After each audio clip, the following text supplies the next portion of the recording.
East में E1 के expenses और चीजों के लॉस से जुड़ा है। यह फायर और लर्निंग का प्रतीक है, लेकिन ओवर थिंकिंग की स्थिति बना सकता है। E2 पर्जन, रेन गॉड, फर्टिलिटी और ग्रोथ को प्रमोट करता है, लेकिन हाई एक्सपेंडिचर भी ला सकता है। E3 जयंत, सक्सेस, वेल्थ और फेम से जुड़ा है। ये इंद्र के पुत्र हैं और विक्ट्री का प्रतीक हैं। E4 इंद्र कम्युनिकेशन और सोसाइटल गेन्स लाता है, लेकिन प्राइड को भी बढ़ा सकता है अगर एनर्जी को मैनेज न किया जाए। E5 सूर्य, सन गॉड, एनर्जी और अथॉरिटी देता है, लेकिन एरोगेंस और कॉन्फ्लिक्ट्स भी लाता है। E6 सत्य, ट्रूथ का प्रतीक है, पर हार्श रियलिटीज सामने लाकर अनरेस्ट ला सकता है। E7 वृष, रिलायबिलिटी और स्ट्रेंथ का प्रतीक है।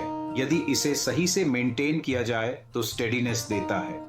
E8 आकाश, विजनरी क्वालिटीज लाता है, लेकिन मिसअलाइंड होने पर कंफ्यूजन और एक्सीडेंट्स संभव हैं। ईस्ट में E1 के एक्सपेंसेस और चीजों के लॉस से जुड़ा है। यह फायर और लर्निंग का प्रतीक है, लेकिन ओवर थिंकिंग की स्थिति बना सकता है। E2 पर्जन, रेन गॉड, फर्टिलिटी और ग्रोथ को प्रमोट करता है, लेकिन हाई एक्सपेंडिचर भी ला सकता है। E3 जयंत, सक्सेस, वेल्थ और फेम से जुड़ा है। ये इंद्र के पुत्र हैं और विक्ट्री का प्रतीक हैं। E4 इंद्र कम्युनिकेशन और सोसाइटल गेन्स लाता है, लेकिन प्राइड को भी बढ़ा सकता है अगर एनर्जी को मैनेज न किया जाए। E5 सूर्य, सन गॉड, एनर्जी और अथॉरिटी देता है, लेकिन एरोगेंस और कॉन्फ्लिक्ट्स भी लाता है। E6 सत्य, ट्रूथ का प्रतीक है, पर हार्श रियलिटीज सामने लाकर अनरेस्ट ला सकता है।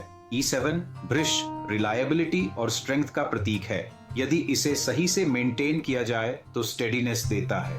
E8 आकाश, विजनरी क्वालिटीज लाता है, लेकिन मिसअलाइंड होने पर कंफ्यूजन और एक्सीडेंट्स संभव हैं। ईस्ट में E1